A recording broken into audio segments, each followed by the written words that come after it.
Hi, everyone. It's great to be here today. Sitting to my right is Del Harvey. She is VP of Trust and Safety at Twitter. Del, you started at Twitter in 2008. By 2014, you were an executive. Why don't you tell the audience how you first started on this path? Sure. I generally say that I had a relatively straightforward career path. And if any of you want to end up where I am, just follow these steps and it'll be pretty straightforward. My very first job was as a lifeguard, keeping people safe from an early age, I think. But in a move that can only be described as typical of the rest of my career, I then decided, let's try something a little more challenging. So I took a job as a lifeguard at a state mental institution. Little different than lifeguarding at a non-state mental institution. I will just go ahead and tell you now. And there are still some open questions around the practicality of some of the choices that were made in staffing there. But after that, I did a pretty wide array of things. I will have you know, a lead ice cream scooper, which was important because it meant I also had to know how to make the ice cream cakes. I have actually used that knowledge since. And I did some things like I worked as a technician in a pharmacy, and I did rigging electrics with the Royal Shakespeare Company on a Merchant of Venice production. And eventually I stumbled across this website that it was people posting chat logs of conversations that they had had with people who thought they were underage children. And they were soliciting what they believed to be underage children for sex. And they were posting these chat logs publicly in this sort of attempt to do a scarlet letter type exposure, right? I was like, why aren't you working with law enforcement on this? And then, well, Del, we're civilians, and why would they work with us? And I was young and full of boundless energy, and I was like, I bet they'll work with us. They're like, okay, if you can convince them to work with us, we will start working with law enforcement. Challenge accepted, and I did. Those poor first police departments I called couldn't have known what hit them. It must have been like a golden retriever puppy where you're like, oh my God, you're so enthusiastic, but what are you doing? But eventually, I became the co-administrator of the website. It became a 501c3 nonprofit. I also was the law enforcement and evidentiary liaison, and I convinced about 500 agencies, ranging from local to state and federal law enforcement agencies, to work with us and do these sort of ongoing sting operations, some of which were actually televised as part of Dateline NBC's To Catch a Predator series. And I spent about 5 years doing that. Everything was working really well and smoothly, which meant I was like, all right, I should figure out something else to do because I am no longer needed here. So I was in LA at the time, so I decided, okay, let's spend a year administering psychological testing to reality TV show applicants to ensure that they wouldn't be a danger to themselves or others if they were on a show. Like I said, this is all, I think, pretty par for the course. And, after that, I'd spent a while doing that. I did like Amazing Race and America's Next Top Model and Big Brother and Survivor, and got to see some really cool sort of behind the scenes in terms of how they cast the shows and what sorts of things are different red flags for different shows and how they characterize people. Are you big but interesting? Are you slow out the gate? Like, it's this whole different just genre of communication around people that was really interesting to see. But after doing America's Next Top Dog, I felt like I'd really hit a peak. I actually had to bring my dog in to help with personality testing the dogs also, because they wanted to make sure the dogs weren't aggressive to other dogs. And at the time I had a corgi, and petite yet sturdy, so we figured that was a good dog to test them with. But I was like, really, could it get better than this? I should look for something else. And a friend of mine actually hit me up and was like, hey, I'm at this startup. She was actually the first female engineer at the startup. And she was like, we're starting to see people occasionally do kind of spammy things. And when people do bad things on the internet, it makes me think of you. So I wondered if you'd be interested. And I was like, well, that is something I've heard before from people. And I was like, yeah, sure, I'll check it out. And that was back in 2008, and I started Twitter with that. So this is sort of why I really underscore the whole, like, it's not a career ladder, it's more of a career jungle gym, because it would be a little difficult, most likely, to replicate the path that I took. But also, you know, it was a way for me to get a really pretty variant set of experiences that have very much helped inform the work that I do in my role now. So I'm sure it's not a surprise to anyone here that tech remains an extremely male-dominated industry. What has it been like to be an executive in that field as a woman? Well, there's a couple of things that I would say. One is there's been pretty much one experience that I had that really underscored to me that we have a ways to go. And it was a while ago now, but I kept getting feedback that senior staff thought I was mad at them when I wasn't. And this was back in like 2010, 2011 kind of thing. I got it 3 feedback cycles in a row. And I was like, this is actually weird, because I am really explicit when I'm mad at you. Like, you know, because I'm usually using profanity. And like, why are you confused about this? But I was like, all right, whatever. And then I realized that it's because when I'm concentrating or really focusing on something, I tend to furrow my brow, and I would be sitting at my computer with my brow deeply furrowed, staring at my screen, typing, and I type kind of fast, and I think that apparently they just thought that it had to be about me being mad at them. And I was like, it's really not, but I realized that this was actually something that was impacting my ability to actually interact with them and to have them, you know, apparently not worry that I was mad at them all the time. And I was like, well, I have 2 options here. I can do bangs or I can do Botox. And I thought about Botox, but like needles in the face, and it just seemed like kind of a bummer. And I had just seen this movie where Jordana Brewster had bangs, and I was like, if Jordana Brewster can do bangs, I feel like I can do bangs. And I have had bangs ever since. And from that day, I have never gotten that feedback again either. Which is, like, on the one hand, like, problem solving. On the other hand, kind of sucks that I had to do that in order for senior staff to stop thinking that I was mad at them. I don't know if they would still think I was mad at them today if I grew my bangs out, but I'm awfully attached to them now, so I'm not willing to A/B test that, I'm sorry. But, you know, that's certainly been one aspect. One other thing that I try to call out really regularly whenever I'm talking with people about sort of like the experience of being an exec in a generally male-dominated industry, and like one thing to keep in mind is, how many of you guys have heard of imposter syndrome? Okay, just to reiterate, for those of you who aren't familiar with it, it's basically like feeling like you have no clue what you're doing, and sooner or later everything's going to come crashing down around you, and you'll be exposed for the fraud that you are, even though, you know, you've been doing your job perfectly well for umpteen years and gotten really positive feedback, but it's all a lie. Dude, everybody feels that way all the time. Like, just to reiterate, everybody's got a touch of imposter syndrome. It does not mean that you are not doing great at your job, or that you shouldn't be in your job, or that you shouldn't apply for that job that seems like maybe it's a little bit too advanced for you. Just know everybody's got that going on. That's my sort of side note on that. And, you know, for me, in a role like trust and safety, you know, trust and safety didn't exist really as a concept as much when I started Twitter. I mean, originally they were saying, oh, you head up spam and abuse, and I was like, my God, that sounds so depressing. Like, I came up with a slightly more positive sounding trust and safety, which also has a little bit of a vaguely Orwellian tinge to it, but I've just accepted that. So how would you characterize trust and safety in your job in general at Twitter?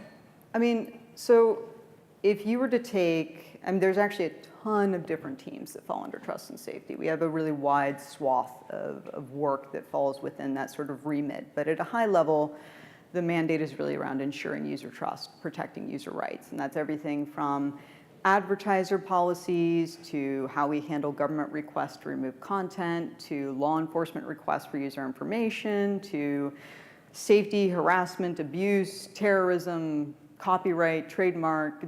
If it's something that can go wrong and has safety or legal issues, it's generally in my realm. So we're very fun at parties. I think a lot of people have experienced this directly too. Online harassment disproportionately affecting women, people of color, and people in the LGBT community. How does this factor into how Twitter creates its policies? So, I mean, I think one aspect, it factors in a whole bunch of different ways. One thing that I would say is that I have generally found that people who want to work in trust and safety tend to come from a much more diverse background than sometimes people who are interested in other orgs. And I think part of that is because people who have experienced a disproportionate amount of harassment, or who understand, like, as a member of a marginalized community, the harms that can be done by this sort of behavior, are really passionate oftentimes about trying to stop it or trying to mitigate it. And, you know, it's definitely something that has actually informed trust and safety. Over half my org is female. I think my leadership is either slightly more female or 50-50. It's a really my directors, it's 50-50. It's a very balanced org in terms of that. And I mean, obviously, I think it probably helps that I'm female, I lead the org, and my boss, our general counsel, is also female. And so it's a very, like, matriarchal society in our area, I guess. Yeah. When I think about online harassment like this, I often think about Gamergate. Just, you know, in 2014, just a lot of online harassment to women in the video game industry. Do you think of that as a turning point for Twitter? Was there a change that happened around then for you? I feel like what Gamergate actually did was take a lot of the behavior that had been going on for some time and thrust it into the public consciousness more. So online harassment, definitely nothing new. You know, you can even think back, and while it certainly dates all the way back to when the internet came to life, you know, there's other, you know, high-profile examples like Kathy Sierra in 2007, who was due to speak in an O'Reilly conference and received all these death threats and emails and, you know, blog posts and everything else, and ended up withdrawing from it. And it's a behavior, I think, that has really evolved as the opportunities to interact with people have evolved. So now that we're in a world where it is people do tend to be much more connected, and where having a presence on social media platforms is no longer as much of a nice to have as it can actually be a requirement for work or for success in a given role, it has, I think, created new vectors for harassment to happen, because you can no longer say, well, people will sometimes say, why don't you just get off, insert whatever platform here, you know, why are you even on there if it bothers you so much? Well, people actually use this as part of their job. This helps them find opportunities that they may not otherwise have access to. This is how they participate within their community or interact with others who they know. And, you know, I think that what we've really tried to do is, a lot of our work, especially in sort of recent years, has been trying to figure out how we can do more to shift the burden of reporting abuse off the person who's experiencing it, to really allow more, either for us to be able to identify it when it's happening, or to at least be able to allow bystanders to flag it and say, hey, there's a problem here. And there's all sorts of challenges around context and scale and everything else, but what we've been really focused on are trying to build out those tools that give the agents who are looking at things more context, so they can make those decisions, and so we can lessen that burden. Okay, and when making decisions about how to monitor harassment, what are some of the biggest challenges that you see?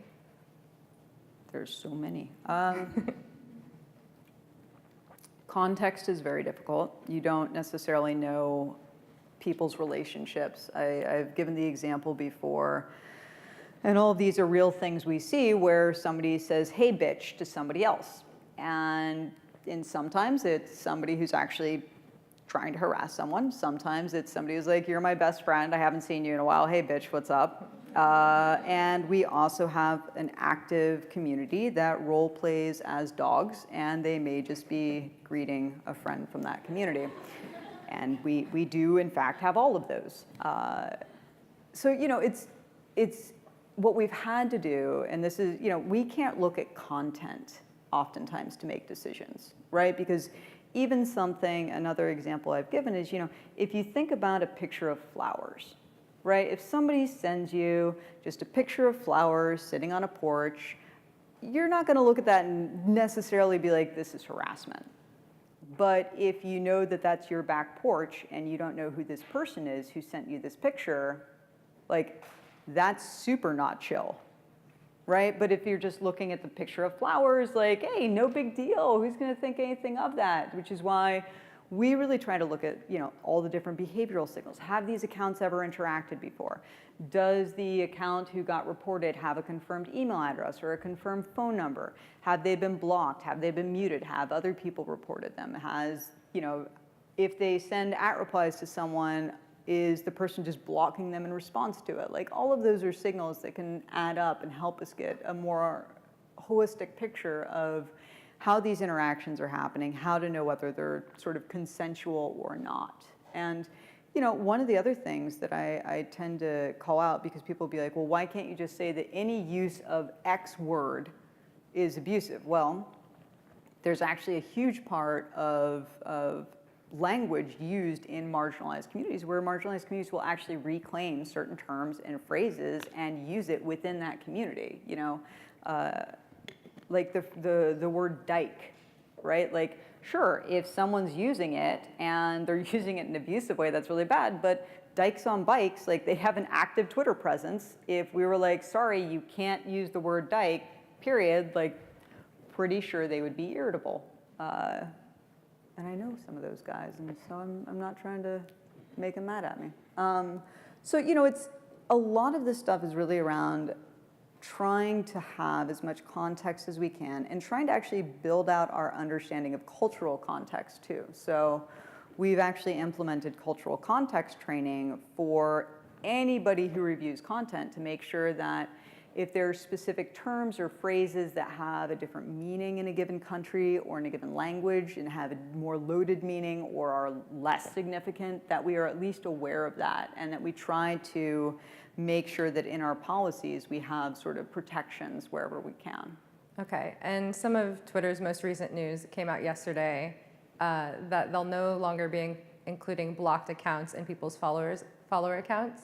I just saw on my company Slack that Jack's Twitter following went down more than Donald Trump's. You guys can look up those numbers. But how does taking out those locked accounts play into trust and safety for you? I mean, it's really around, we see people cite follower numbers as justification for a whole world of things. Everything from people who, there are people who get parts in movies or TV shows because of their presence, or they get roles as social influencers or what have you. There is some degree, even though none of you should value yourselves based on the number of followers you have. Sometimes people still do. And we want to make sure that it's as accurate as possible. And for these accounts, these are accounts where we detected some form of suspicious behavior at some point, whether they were compromised, they lost access to it, who knows. And we locked them and basically said, okay, well, until you can confirm your email address with password reset, we're not going to let anybody have access to this account, because if it's, again, been compromised or taken over by a spammer, the last thing we want to do is enable that to continue. So if these folks come back and confirm their email or reset their password, they'll be back in, they'll show up again in follower accounts. But at least at this point, especially since the majority of these were inactive accounts, we wanted to actually have that be a more accurate reflection. Mm-hmm. Are there any projects that you see the trust and safety team working on? What are the big concerns of yours in the next coming months? There's lots. I mean, right now the company has really sort of renewed its focus on health, the health of the public conversation. So a lot of the work that we're doing is around how we can do a better job of identifying and then combating things like attempts to manipulate the platform, attempts to artificially amplify content or fake engagement, all of those sorts of things, along with there's some pretty major initiatives that we're working on around increasing transparency when we do take action. I mean, from my @replies, I can tell you that we are accused of bias from both sides of any issue and all the sides in between. So, which in some ways I feel like if no one is happy with us, then that means we are being balanced. But we get a lot of criticism around, you know, are you guys really being fair? Are you guys really treating everybody equally? And a lot of the work that we have planned is around really trying to increase the transparency of the actions that we took on accounts, why we took those actions, increasing communications out to both people who reported accounts and the people who were reported, and trying to make sure that people are generally, like, if you ask somebody, is Twitter consistent and is, you know, not applying bias, that they're like, yeah, I think that's true. Okay. I want to go back to something that you had mentioned earlier about trust and safety teams and diversity and how that impacts things. As a manager, how do you make a case for hiring more diverse teams? I mean, to be clear, I've never actually had to make the case to anyone that they should, like, I don't know exactly what that case would look like, but I can say that I have, without a doubt, found that diversity, whether we're talking about country of origin or ethnicity or a whole world of things, orientation, just having diverse perspectives is always going to make conversations more useful, right? Especially in something like trust and safety. Like, our whole job is catastrophization. What is the worst thing that could go wrong, and how can we figure out how to make sure that can't happen? What protections can we put in place? How can we mitigate those risks? How can we make it better? And, you know, for all of that, the more varied the viewpoints and life experiences are of the people who are actually doing that work, the more likely you are to be able to cover a wider swath of things that could happen, of things that could go wrong. And, you know, I think that the fact that we have been as successful as we have is sort of a proof of concept of why it's so important. And, you know, I think that it's actually something where it's just such a benefit to, obviously to my department, but to the company, really, because it is absolutely a competitive advantage. Mm-hmm. All right, I think we can move on to Q&As now.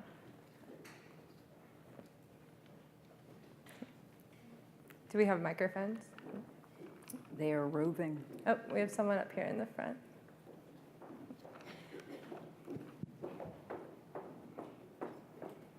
Hello. Hi. Thank you so much for speaking. You rock. One of the themes that you talked about just now was moving through your career, and you kind of talked about, well, I got to the top of this, or they didn't need me anymore. Can you talk a little bit more about how you moved through your career? Do you feel like you were opportunity-based, or do you feel like you were really hungry and seeking new things? Can you talk about when the right time is to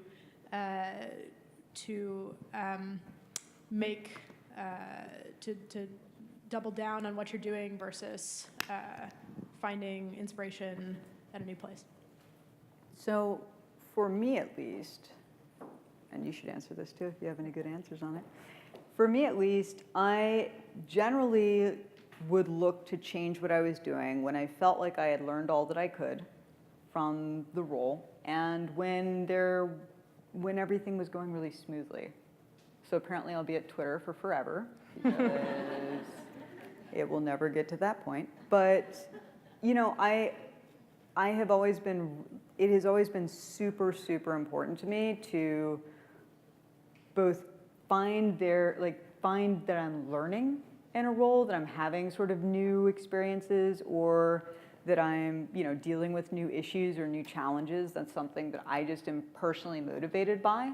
And whenever things get too sort of boring, then I start being like, well, somebody else could do this, right? Like, everything's very clearly structured and set up, and I've dotted all the I's and I've crossed all the T's, and it's all running smoothly, and now I can go somewhere else and try to start making sense, order out of chaos from another space. And I think, though, that part of why I ended up growing the department at Twitter, the reason why I'm now leading the organization, is because when I came in, honestly, like, they were like, you know, we don't really ever think spam reviews is going to be a big problem because you can choose who you follow. And I was like, you sweet summer children. And, you know, I was the 25th employee. There weren't like a whole lot of people there to have known that that wouldn't be the case, right? Like, they were all very, you know, it's kind of what you always have whenever I talk to like engineering and product people. They're like, I've made this great thing and people are going to use it to do awesome things. And I'm like, yes, and we should maybe make a couple changes to a couple parts, because also someone's going to use it to do something awful. And they're always like, why would they do that? Like, you feel really bad that you're like, I'm sorry, just some people aren't good. And, you know, we want to keep them safe too. But basically, over the years, there'd be these things that came up, and they'd be these gnarly, thorny issues that, you know, were kind of safety-ish related, but nobody else was like clamoring to jump on top of those. And I was like, just give it here, just give it here. And I just sort of brought everything under this umbrella. And I think that one of the biggest things that has been useful for me, and one of the biggest shifts that I've made that actually really allowed me to make that jump up, was shifting away from issue spotting, which is incredibly important, to actually being really solutions focused. And when I flagged issues, not saying, hey, there's a problem, someone should do something, but instead being like, hey, there's a problem, here's the solution that I have, I'm ready to do this thing. And I think that I would say honestly, like, if you're talking to people in management, and the difference between somebody who comes to you and says, I found a problem, and somebody who comes to you and says, I found a problem and here's like 2 possible solutions we can take. Like, I love this person, like, thank you, I appreciate that you found the problem, but the person who comes to me with the solution too, like, that's really starting to help, right? And that's helping me leverage the power of my team, and it's something that you develop over time, right? It is easier to develop your issue spotting skills than it is to figure out also what the solutions are that allow you to really balance competing stakeholder needs and all that kind of stuff. But figuring that shift out, I think, has been one of the most informational shifts for me. And if I'm in a spot where when I have a solution, I'm not being heard, that's actually sometimes a signal that this isn't the right role for me then. Because if they don't want me to say, hey, I found an issue, this is how I think it could be approached, and they're like, yeah, we don't care, then all right, it's fine, but maybe I'm gonna go see if there's somewhere else that has a role where I feel passionate about it and where I'm going to be able to have more of an impact than just executing on what someone else decided. Does that answer your question? Thank you. Hi, my name is Anke. Thank you for sharing your awesome story. I'm quite intrigued by the fact that you're saying your team is evenly split male-female, and you've got a female manager. How do you see that split in the other teams? It's probably not the same, I assume. And do they go to you proactively to ask for advice to help increase the whole diversity within Twitter? So there's actually a really robust diversity initiative at Twitter. And we actually have an inclusion and diversity program that is really focused on trying to make sure that we're up-leveling and really setting the bar high for ourselves. I just basically, every time there's a presentation on sort of like diversity data within the department, I'm always making eye contact with the others. I'm like, I'm bringing you up. You're welcome. Which I just find gratifying. But, you know, in terms of, you know, folks coming to me, I think that I do get asked around candidates, like sourcing candidates, and if we have recommendations and stuff like that. But there's just such a broad initiative around it now that it's not like I'm like doing some sort of yeoman duty there versus just doing what I think we should. Do you have any advice on sourcing candidates? I honestly feel like the biggest thing that I do is try to, like, if you're at conferences, if you're at events that are relevant to your industry, just making note of who's there, who are you overlapping with, who are the faces who you see a lot, and then asking them who their networks are. And honestly, one of the most useful things you can do are find other people who are in your industry who you have never, ever, ever overlapped with. And then figuring out, like, talking to them, being like, wait, which conferences do you go to? What are your networks? Because, you know, trust and safety is a really close-knit world, right? Like, we don't have that many conferences on these thrilling issues of content moderation at scale and the like. But by finding people where you don't already have those common connections, you can open up really like whole new swaths of potential candidates, because it means you're not looking in the same place you were all those other times. Do we have another question?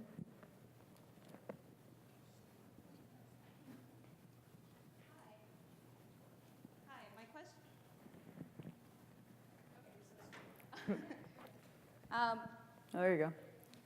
My question was regarding, I guess, the goals of trust and safety. Obviously, Twitter tends to also attract bad characters. And so my question was about how do you balance doing the right thing, so like moral obligation versus trying to leverage the business? So I will say that I have never, ever, ever had to have the conversation of like, these people are doing bad things, but, you know, we should keep them on the platform because it would hurt active users or something like that. That's never been a conversation that I've had to have, which, if that ever were a conversation that I had to have, I don't think I would still be at Twitter. I will say that, you know, we do try to be thoughtful in terms of like the protections that we put in place, and, you know, you want to, I often refer to the concept of necessary friction, right? Like, you want a relatively friction-free sign-up experience, but there's some necessary friction in there too. And a lot of what I think I spend time doing is figuring out where those points are that there needs to be necessary friction, and how to partner with product to make sure that we're building features and tools in a way that still has those protections in place. And one of the actual initiatives that we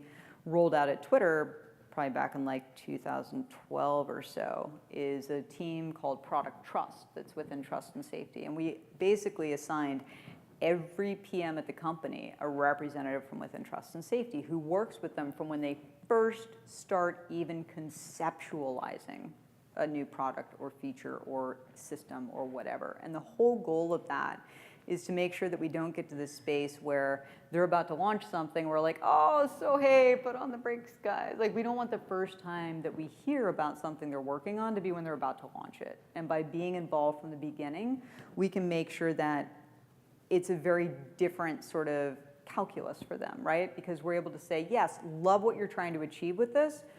I think you'd still be able to reach that same goal if you also made this shift. And by making this shift, you're going to close this vector for abuse. You're going to add this user protection. You're going to add this control, whatever that is.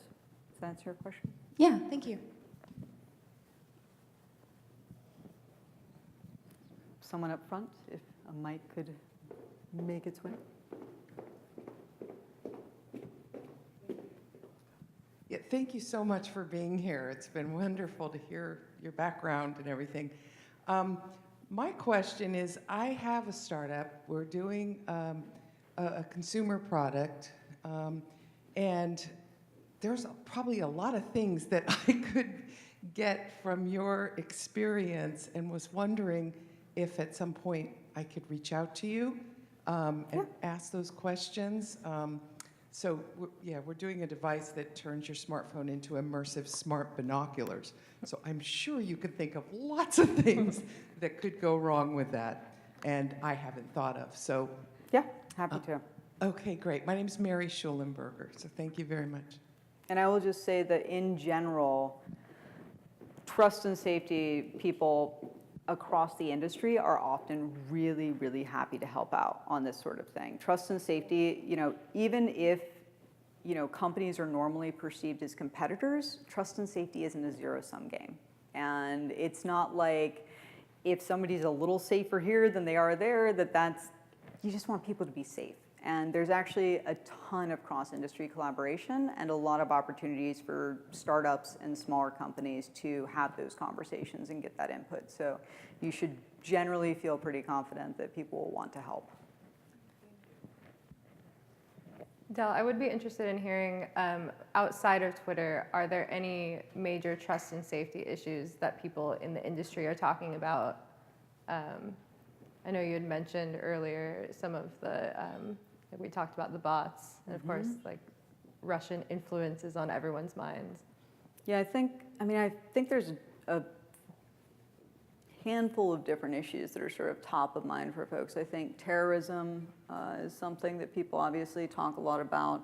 I think there have actually been some really significant cross-industry collaborations to really try to tackle that challenge, and I think that has had an impact on it, and we've seen sort of a decrease in conversation around it as a result, but it's still something that's very much on people's minds. I think that any type of manipulation, right, like how you know whether the interactions you're having are real or not is something that I think just the question of how we can ensure that people trust the interactions they have, they trust Twitter, they trust whatever platform they're on, like really trying to make sure that people have the context they need to make informed decisions, how we can do more around, almost like concepts of digital literacy and how we can really encourage people to have an understanding of how to evaluate claims for themselves. Twitter isn't in a position to be able to sort of be the arbiter of truth for every interaction on the platform, but the more that we can equip people with tools to evaluate things objectively, the more that will actually help them be successful in their interactions, whether on Twitter or elsewhere. I think that, other common topics, we're certainly seeing, there's just a lot of discussion around how laws are going to sort out, platforms that are global have people who are in a whole bunch of different countries. Those countries do not necessarily have the same laws and do not necessarily actually even have significantly overlapping laws in some instances. And anytime you have that, you have this kind of interesting challenge of, what do you even do in a situation where user A is in a country where this behavior is legal, and user B is in a country where this behavior is illegal, and user A behaves in that way to user B. Like, in user A's country, that's totally cool. In user B's country, that's totally not. And how do you reconcile that in terms of even what do law enforcement agencies do? And, there's just a lot of aspects to, historically, law was mostly meant to be like the people who you interacted with the most, which were usually people who lived like near you. If we talk, like hundreds of years back, and like law is very much built on precedent. And that's no longer the case for how a lot of people interact and how we live. And that's not something that's been caught up to by the legal system by any means. So I think that's just like an ongoing challenge for everyone. Mm-hmm. All right, I think we have time for one more question from the audience. Hi, Del. My name's Marnie. Can you talk about, you're talking about trust and safety at a sort of user level, but there's other levels below user level, right? For instance, trust and safety on Twitter is a little bit different from trust and safety when you're doing a financial transaction or blockchain. Maybe you could talk about that. Thank you. What about that would you like me to talk about? Just the other types that there are, or? Just because Becky mentioned she's asking about terrorism. Mm-hmm. And, I do think it's important if you're going to talk about trust and safety that you first with automotive trust and safety, you have to go right down to the microprocessor, right? So maybe thoughts on that if Twitter is going to do anything below user level. Are you concerned with software and infrastructure and things like that? I mean, yes, obviously. There's all sorts of, at its most basic level, we have to make sure that we have the privacy protections in place for people, right? And even past that, things like where you put POPs, or like in what countries you put POPs, in what countries you put your software or your hardware. those are all really like key components of how you think about safety and like trust in terms of even how data is traveling. And that actually, it gets, I think, as almost micro level as when you're thinking about things like, you know, how people are interacting with each other. Because we allow pseudonymity, there's a lot of people who use Twitter not under their real name, in part because it's a protection for them. So like whistleblowers and dissidents and activists. And when we're looking at how we're passing information over different systems, you know, one of the things that we had to think through, even for things like two-factor authentication, we recently had rolled out, we had originally had it where you got the SMS, and cool, but we ended up adding on support for YubiKeys and for like the code generator apps, in part because say that you're, you know, hypothetical, say you're a dissident in a country that is trying to figure out who you are, and that country owns the majority of utilities, including phone utilities and everything else. They can try to reset your password